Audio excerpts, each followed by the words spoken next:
Bien-aimés dans le Seigneur, je vous salue au nom de notre Seigneur Jésus-Christ. Il est vivant, il est ressuscité d'entre les morts. Sa résurrection est un motif d'espérance pour nous chrétiens. Permettez-moi de venir jusqu'à vous à travers cette série d'enseignements que nous appelons Capsule 30.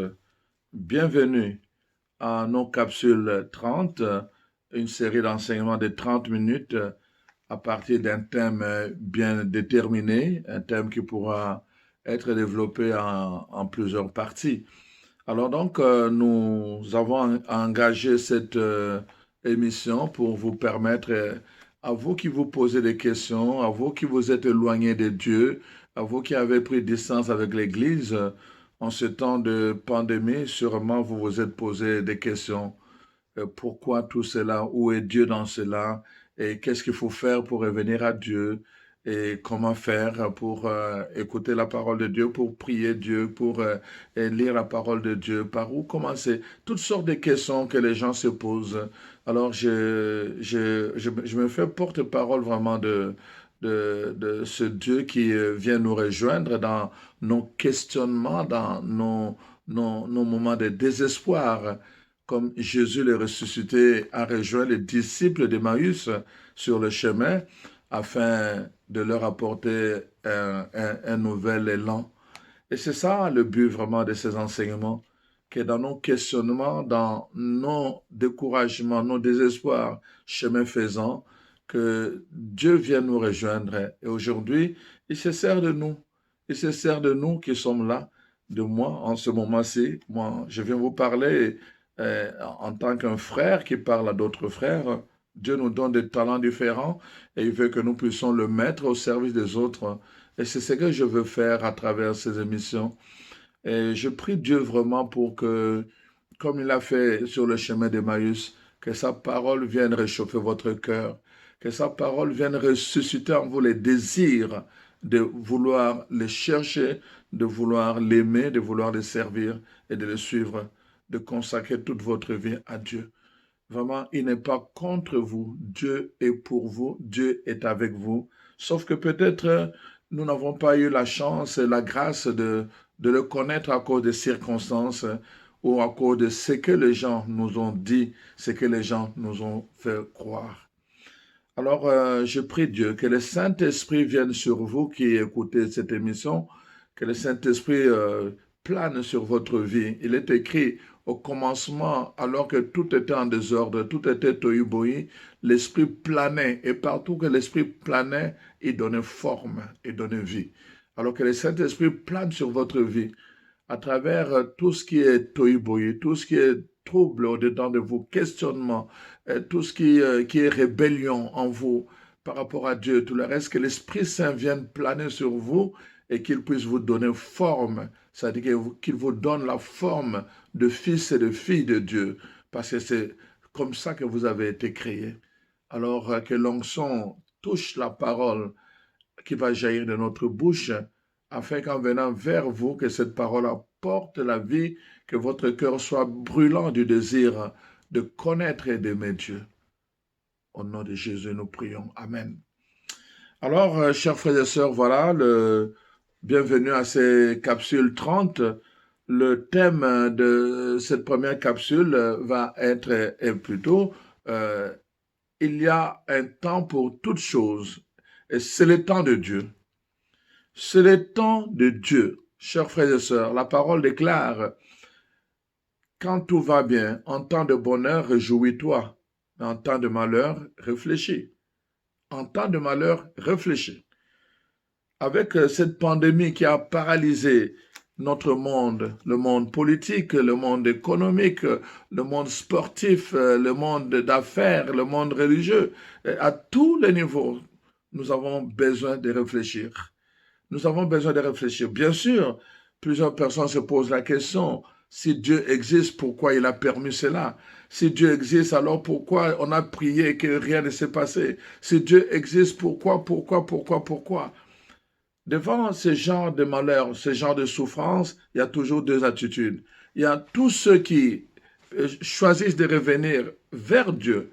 En fait, ils font le choix de Dieu parce qu'ils ont réfléchi, ils ont réalisé que malgré toute l'intelligence de l'être humain, malgré la performance de la technologie aujourd'hui, ils réalisent que, en fait, l'être humain n'est pas capable de donner des réponses à toutes les questions et à toutes les situations. Il n'est pas capable. On vient de le réaliser. Tout a été paralysé, autant dans le pays le plus développé techniquement ou technologiquement que dans le pays le moins développé qu'on appelle le pays pauvre. Paralysé. Donc, les humains n'ont pas toutes les réponses. Ils n'ont pas toutes les réponses aux problèmes, aux situations. Nous devons revenir à la source.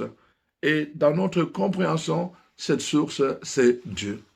Voilà pourquoi, chers frères et sœurs, quand nous comprenons le premier principe que la parole de Dieu nous donne, quand il dit il y a un temps pour toutes choses, et nous comprenons tout le reste.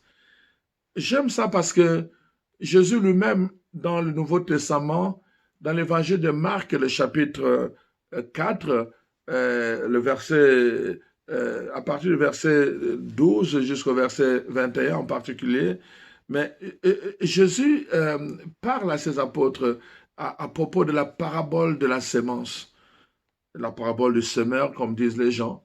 Et alors, les apôtres lui posent la question après tout le monde, il dit, on n'a pas compris, qu'est-ce que tu veux dire par là? Et Jésus leur dit, vous ne comprenez pas encore cette parabole? Mais si vous ne comprenez pas cette parabole, comment pourriez-vous comprendre toutes les autres paraboles? Donc, en fait, Jésus voulait dire qu'il y a des paraboles qui sont clés. C'est des paraboles qui sont comme des références pour comprendre tout le reste. Il y a des messages dans la parole de Dieu qui sont clés, qui sont comme des références si nous voulons comprendre tout le reste de notre vie. Pourquoi il y a la souffrance, pourquoi Dieu n'intervient pas, pourquoi ces choses-là arrivent en ce moment-ci, et pourquoi les humains ne sont pas capables. Il y a beaucoup de questions qu'on se pose, mais si nous voulons le comprendre, nous devons revenir à la parole. Et la parole, justement, est donnée pour nous enseigner, pour nous instruire. La parole de Dieu est donnée pour que nous puissions corriger notre façon de vivre notre relation avec Dieu et avec les autres. La parole est donnée aussi pour que nous soyons équipés. Et c'est important en ces temps de la fin que nous soyons équipés, pas de n'importe quelle façon. Nous pouvons nous équiper de toutes sortes de techniques. Nous pouvons nous équiper comme les gens qui sont allés s'acheter des papiers, des papiers toilettes. Ils se sont équipés. Mais c'est vraiment pas ça. Ça ne résout pas le problème. Nous avons besoin de nous équiper d'abord spirituellement. La parole de Dieu veut que nous soyons équipés spirituellement. Et alors, tout le reste prend sens dans notre vie. Voilà pourquoi la parole est donnée. Et le texte le thème que nous prenons, il y a un temps pour toutes choses sous le soleil. Il y a un temps pour toutes choses sous le soleil. Voyez-vous, chers frères et sœurs, quand j'étais jeune prêtre, j'étais dans une paroisse en Afrique, et dans cette paroisse-là, presque dans le camp qui était en face de l'église, il y avait une femme très réputée, très réputée. C'était une femme qui faisait la divination. Le jour, les gens venaient me voir. La nuit, les gens allaient la voir. Elle donnait des réponses, naturellement, à beaucoup de questions des gens. Elle leur disait quoi faire avec les gens qui sont aux prises avec la peur, avec les menaces des sorciers, avec les menaces des puissances maléfiques. C'est sûr que c'était vraiment une aubaine pour cette femme-là.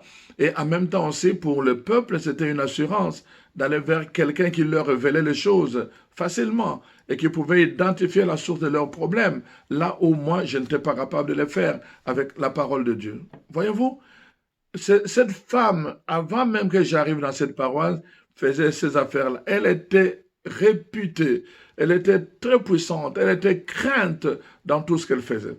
Je suis arrivé à un moment donné, quand je fais mon expérience, je fais mon accident qui m'a amené en Belgique. Et là, finalement, quand j'ai fait vraiment ma conversion, réconversion, si on peut appeler comme ça, et que je suis revenu, après la Belgique, je suis revenu dans mon pays, tout feu, tout flamme. Alors là, vraiment, je voulais donner, je voulais faire connaître aux gens les Jésus-Christ ressuscité que je venais de rencontrer. J'avais un feu au-dedans de moi.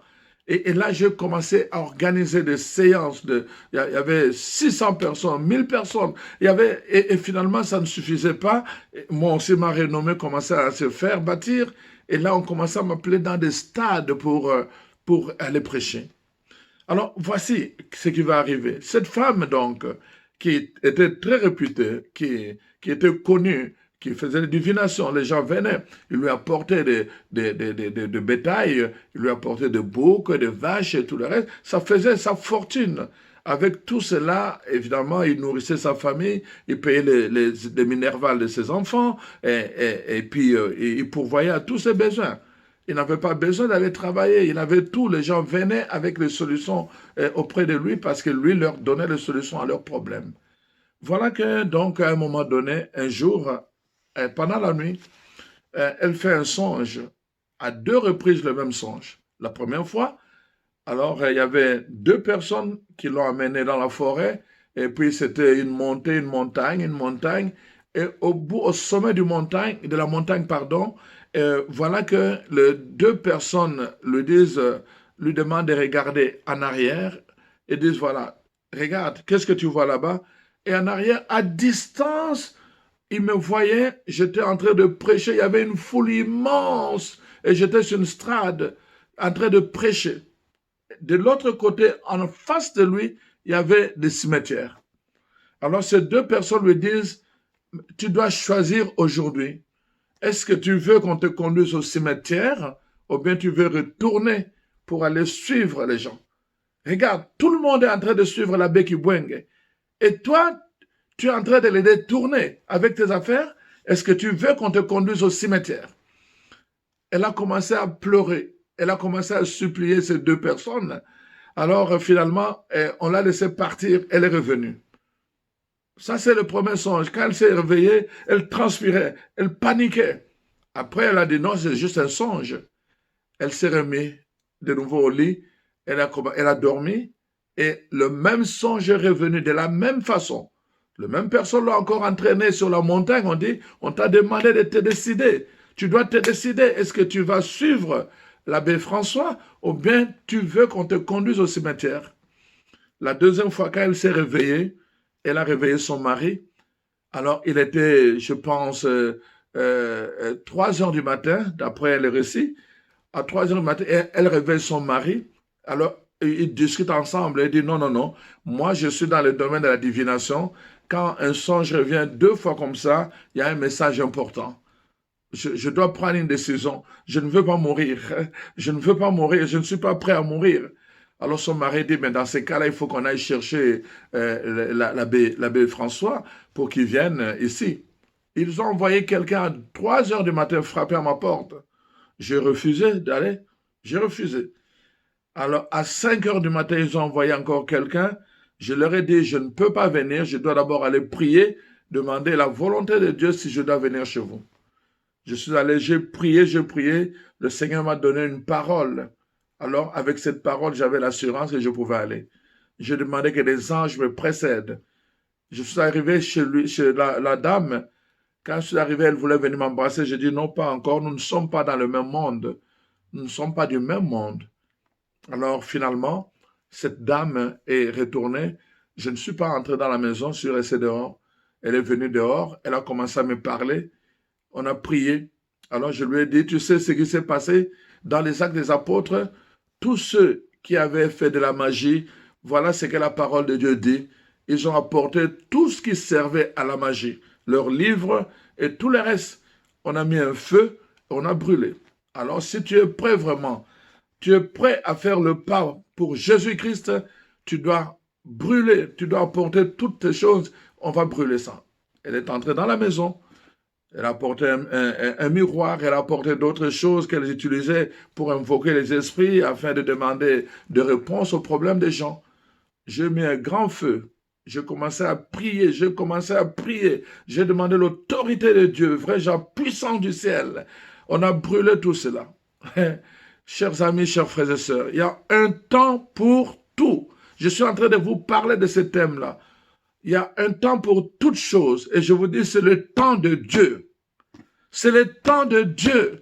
Il y a un temps pour toutes choses. Cette femme avait, pendant longtemps, elle n'avait pas compris qu'il y a Dieu qui l'attendait au tournant. Dieu lui avait laissé tout ce temps-là. Elle était celui qui apportait la solution au problème de plusieurs personnes, mais elle n'était pas capable d'apporter la solution à son propre problème. Elle avait besoin de moi. Elle avait besoin d'un serviteur de Dieu. C'était le temps de Dieu dans sa vie. Il y a un temps pour tout, chers frères et sœurs. Et alors, je suis allé, donc, je lui ai dit ça. Je demandais qu'elle se confesse. Elle a confessé tout ce qu'elle faisait. Elle a demandé pardon à Dieu. Je priais, je demandais la miséricorde de Dieu pour elle. Et alors, j'ai dit, maintenant, tu as besoin. Tu ne peux pas simplement te débarrasser de ces choses. Ton cœur doit se vider pour être rempli maintenant de choses nouvelles. Et alors, je commençais vraiment à l'enseigner. Je commençais à lui donner la parole de Dieu. À la parole de Dieu. Elle était assidue. Elle venait. Mais qu'est-ce qui s'est passé dans sa vie, cette femme-là? Elle a commencé à tout perdre. Elle avait gagné, je vous ai dit, on lui a apporté des bœufs, on lui a apporté des chèvres, on lui a apporté de toutes sortes d'animaux, on lui donnait de l'argent. Il y a eu une peste qui est venue ravager tout son bétail. Tout a été décimé. Tout. Après, finalement, bon, voilà. Et il y a eu des problèmes de maladie. Tout l'argent qu'elle avait, elle a dépensé. À un moment donné, elle n'était même plus capable de subvenir à ses besoins.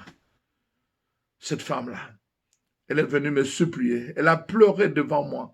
Elle dit, mais si c'est ça, croire en Dieu, ça ne vaut pas la peine. Je dis, madame, il y a un temps pour tout. Tu étais dans l'opulence, tu étais dans la puissance qui ne venait pas de Dieu. Il y a un temps pour la puissance, il y a un temps pour l'opulence. Maintenant, tu dois expérimenter le temps de purification. Et le temps de purification, ça fait mal. Il y a une souffrance dans le temps de purification. Voilà pourquoi cette femme a eu peur. Elle avait peur, elle ne comprenait pas. Je dis, tout le temps que tu as pris pour t'éloigner de Dieu, c'est le temps que tu dois prendre aussi pour revenir à Dieu. Tu dois accepter ce temps-là. Parce qu'il y a un temps pour toute chose sous le soleil. Tu ne peux pas dépasser les étapes. Tu dois suivre les étapes. J'ai pris l'engagement de commencer à l'aider. J'ai pris l'engagement de commencer à payer le minerval de ses enfants. Et jusqu'au moment où je suis parti de là, cette femme était assidue à la prière. Je l'ai vue se promener pieds nus. Pieds nus. Cette femme qui avait de l'argent, cette femme qui était crainte, était devenue, elle était rendue à sa plus simple expression au niveau de l'existence. Il y a un temps pour tout. Et ce moment, non seulement le songe, mais le temps de preuve a permis à cette femme de revenir à Dieu. Gloire à Dieu. C'était ça vraiment que Dieu voulait. Il lui a laissé la liberté pendant tout ce temps pour qu'elle expérimente la puissance qui vient de l'homme. Et après, c'était le temps de Dieu. Dieu est venu toucher sa vie. Elle avait un choix à faire. Soit continuer comme ça et mourir, soit revenir à Dieu et continuer à vivre. Elle vit encore. Voyez-vous? Il y a un temps pour tout, chers frères et sœurs.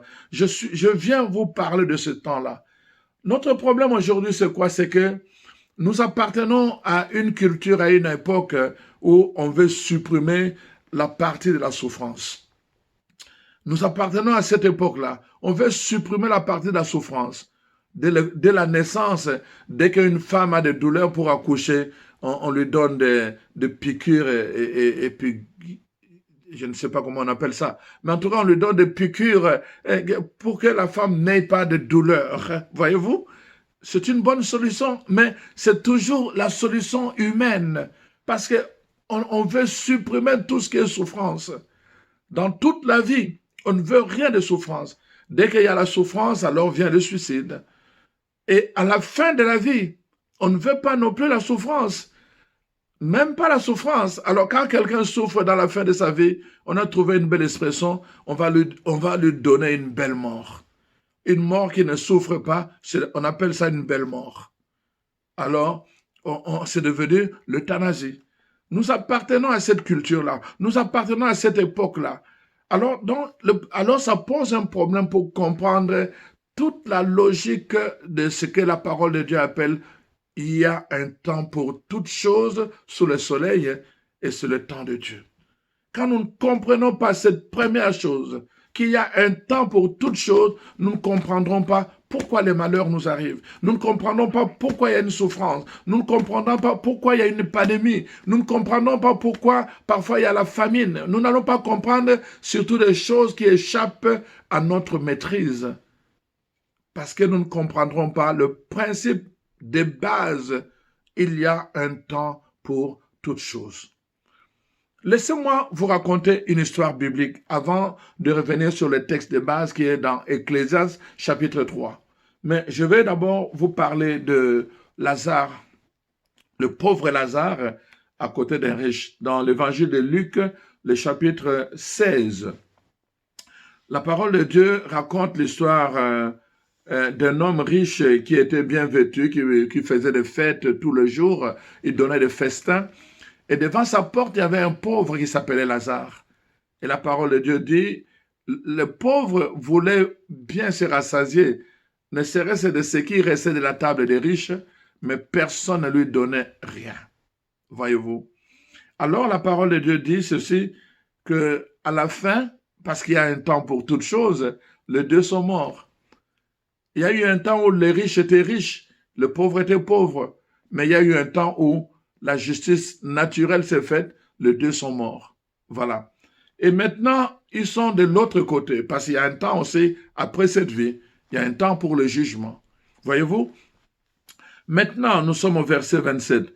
Le riche dit, on nous dit, Lazare est allé au ciel auprès d'Abraham, le riche est allé en enfer dans un feu dévorant, dans une fournaise ardente.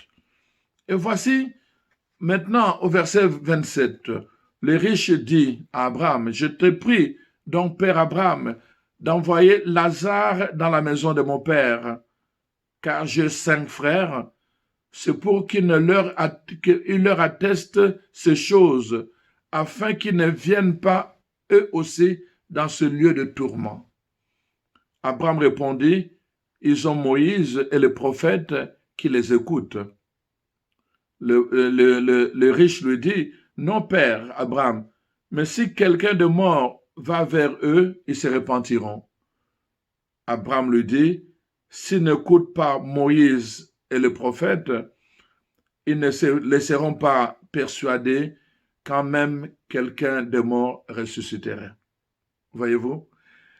Cet homme a demandé de l'eau. Il demandait de l'eau, il dit à Abraham, « S'il te plaît, demande à Lazare de venir m'apporter un peu d'eau. Juste tremper sa doigt dans l'eau, j'ai besoin juste d'une goutte d'eau. » Ce qui est ridicule, et ce qui me frappe, c'est que dans l'autre camp, voyez-vous, le riche reconnaît le nom de Lazare.